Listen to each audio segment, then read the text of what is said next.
आदाब, सत श्री अकाल, गुड इवनिंग। मेरा नाम है निशांत और मैं आज आपको सुनाने वाला हूँ अमेरिका के न्यू जर्सी इलाके की 657 बोल यार्ड हाउस की।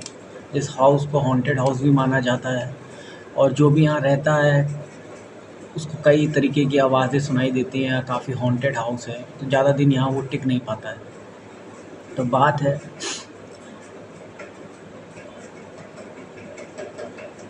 2014 की। 13 लाख रुपए में डेरिक और मारिया बॉर्डर्स ने के परिवार ने ये घर खरीदा, जिनमें 3 बच्चे थे। और डेरिक एक मल्टीनेशनल कंपनी में काम करता था।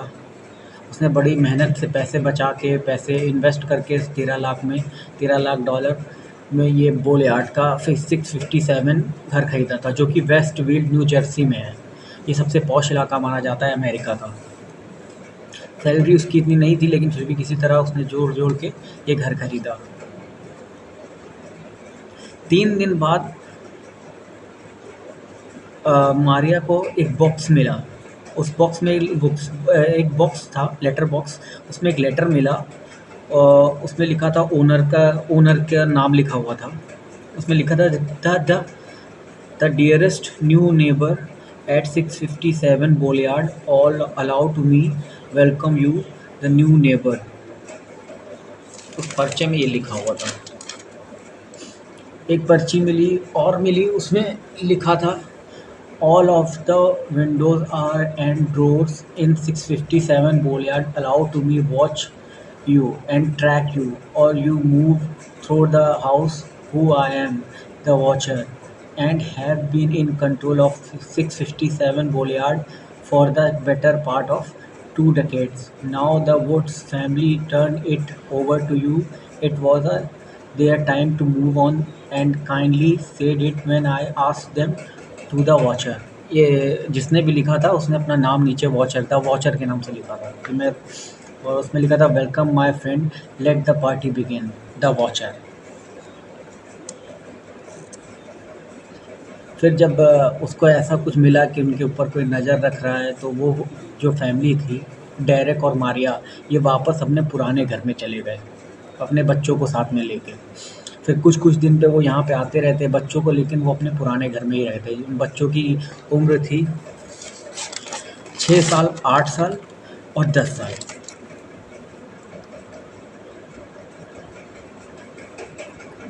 फिर उन्होंने जॉन एंड्रिया वुड को, एक कपल थे, उनको मेल लिखा, क्योंकि वो जॉन और एंड्रिया जो थे उनसे ही इन्होंने, डेरेक और मारिया ने घर खरीदा था 13 लाख डॉलर में। तो डेरेक ने, जॉन और एंड्रिया वुड ने बताया कि 23 साल वो यहाँ पे रहे हैं।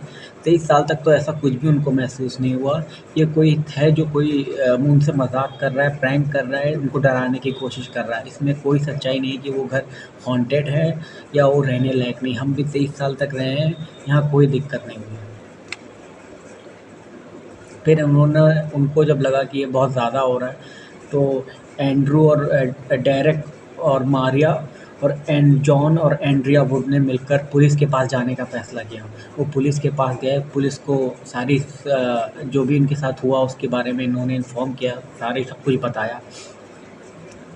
फिर मारिया को एक लेटर और मिला।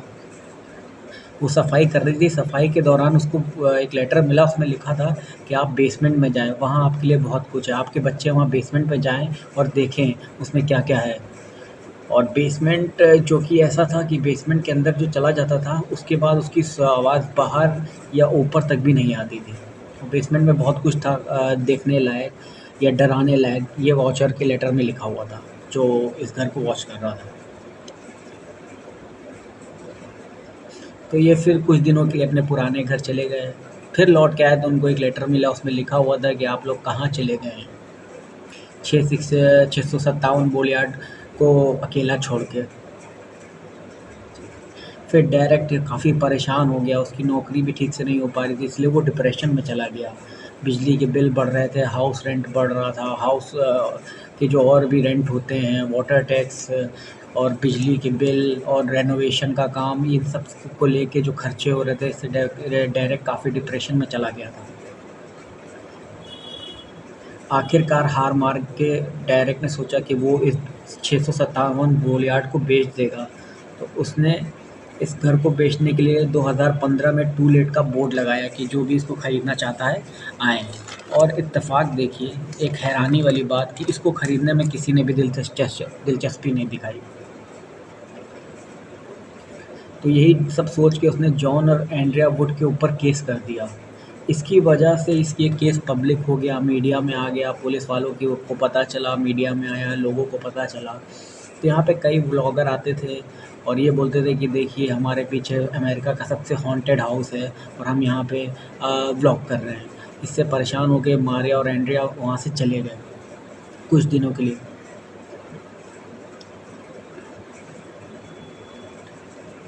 फिर डेरेक को एक लेटर मिला था और उसको याद आया कि उस लेटर में लिखा हुआ था द वॉचर ने कि यहाँ पे उसने सोचा कि थोड़ा बहुत पेंट वगैरह करवा लेते हैं। तो उसने पेंटिंग के लिए यहाँ पे कुछ पेंटर बुलाया। उन पेंटर्स ने यहाँ पेंटिंग करते समय एक कपल्स को देखा जो कि काफ़ी एजेड थे, जो यहाँ इस घर में ताक झाँक करते थे। फिर इसके बारे में पेंटरों ने डेरेक को बताया। डेरेक ने जब छानबीन करी तो पता चला कि वो उसके पड़ोसी हैं और कुछ समय पहले उनका बेटा भी यहीं रहता था जिसकी डेथ हो गई और वो थोड़ा पागल था।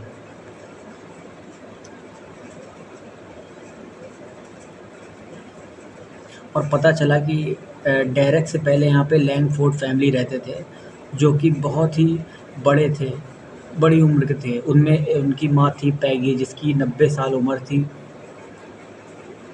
पैगी का एक बेटा था जिसका नाम माइकल लैंगफोर्ड था। सभी इसको पागल कहते थे क्योंकि इसकी हरकतें भी पागल थी, किसी के घर में भी घुस जाता था और कुछ भी शरारतें करने लगता था। फिर डेरेक ने माइकल पर नज़र रखना शुरू किया। पुलिस को भी इसके बारे में बताया कि फिर पुलिस आई और माइकल को अपने साथ ले गई। 2014-15 कुछ की टाइम था, कुछ वैसा कुछ खास मिला नहीं, इसलिए उन्होंने माइकल को छोड़ दिया। एफबीआई को भी बोला, प्राइवेट डिटेक्टिव भी हायर किए डेरेक ने कि कुछ पता चल सके, पर इनसे ज़्यादा कोई फ़ायदा हुआ नहीं और कुछ उनको मिला नहीं। 2 डिटेक्टिव को डीएनए मिला जो कि एक महिला का था। नाम आया माइकल लैंगफोर्ड की बहन एबी लैंगफोर्ड का। पर शक हुआ और फिर उसको पुलिस में दिया। पुलिस वालों ने ये सब पता किया तो पता चला वो ये सब क्यों करेगी। असल में वो एक प्रॉपर्टी डीलर है और वो चाहती थी कि 657 बोलियार्ड की डील उसके हाथ में आ जाए और वो इससे कुछ पैसा कमा ले। पर इसमें कोई लिंक नहीं मिला, इसलिए पुलिस को लैंगफोर्ड को क्लीन चिट देना पड़ा। फिर डिटेक्टिव डेरेक के घर आए। घर के बाहर एक गाड़ी खड़ी थी मिली और वह गाड़ी एक लेडी की थी। जब पुलिस और डिटेक्टिव उसके से पूछताछ के लिए तब पता चला कि वो अपने बॉयफ्रेंड से मिलने आती थी। पर एक हैरान करने वाली बात पता चली कि वो एक गेमर है और उसकी प्रोफ़ाइल में उसके गेम के प्रोफ़ाइल का नाम द वॉचर मिला। तो उनको शक हुआ कि शायद यही ये सब कर रही थी, पर उसमें भी कुछ ख़ास इनको हाथ नहीं लगा और उसको भी इनको कुछ दिन बाद छोड़ना पड़ा। फिर एक वहाँ पे पेंट करने वाले को एक फैमिली के कपल को ताका-झाकी करते देखा तो पता चला कि उनका बेटा इस 657 बोलियार्ड में रहता था, पर उसकी यहाँ मौत हो गई थी। किसी को कुछ नहीं मिला। बाद जब मैंने इस एरिया के बारे में रिसर्च किया तो पता चला कि ये एरिया और ये शहर पूरा कांडों से भरा हुआ है। यहाँ कभी किसी का मर्डर हो जाता, कभी चोरी डकैती हो जाती, कभी कोई लफड़ा लड़ाई झगड़े वगैरह होते रहते। तो ये इस एरिया की कहानी थी। हालाँकि ये अमेरिका का सबसे पॉश एरिया था। फिर डेरेक के बारे में जाना तो पता चला कि डेरेक के पास इतना पैसा कहाँ से आया जो इसने इतने पॉश एरिया में 657 बोलियार्ड को खरीदा $13 लाख में। जबकि वो एक छोटी-सी नौकरी करता था, पर पुलिस को इसके बारे में भी कुछ ज़्यादा नहीं पता चला। डेरेक इससे परेशान हो चुका था और वो इस घर को तोड़कर यहाँ कुछ और बनवाना चाहता था। और नगर पालिका ने ये भी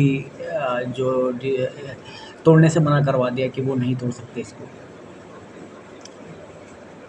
फिर एक खुशी की खबर डेरेक को मिली कि एक फैमिली है जो 657 बोलियार्ड को रेंट पे लेना चाहती है, पर 2 हफ्ते बाद वो भी इसे छोड़कर चली गई, क्योंकि उसको भी यहाँ लेटर मिलने लगे थे कि फिर 2016 में एक लेटर मिला कि यहाँ पे कोई द वॉचर नहीं है। और ये सब सिर्फ़ और सिर्फ़ एक मज़ाक है, पर हम सब जानते हैं कि ये कोई मज़ाक नहीं था, ये सिर्फ़ ये हो रहा था लोगों के साथ, पर इसमें कोई भी सच्चाई नहीं है। फिर इसका $9,60,000 में बेच दिया, कम दामों में। द वॉचर फिर लॉ इनको एक लेटर मिला, उसमें लिखा हुआ था the watcher won and the direct lose. इसका मतलब था कि वॉचर जीत गया और डायरेक्ट तुम हार गए। धन्यवाद। अगर आपको ये कहानी अच्छी लगी हुई हो तो प्लीज़ इसको लाइक करें, सब्सक्राइब करें, शेयर करें, कमेंट करें।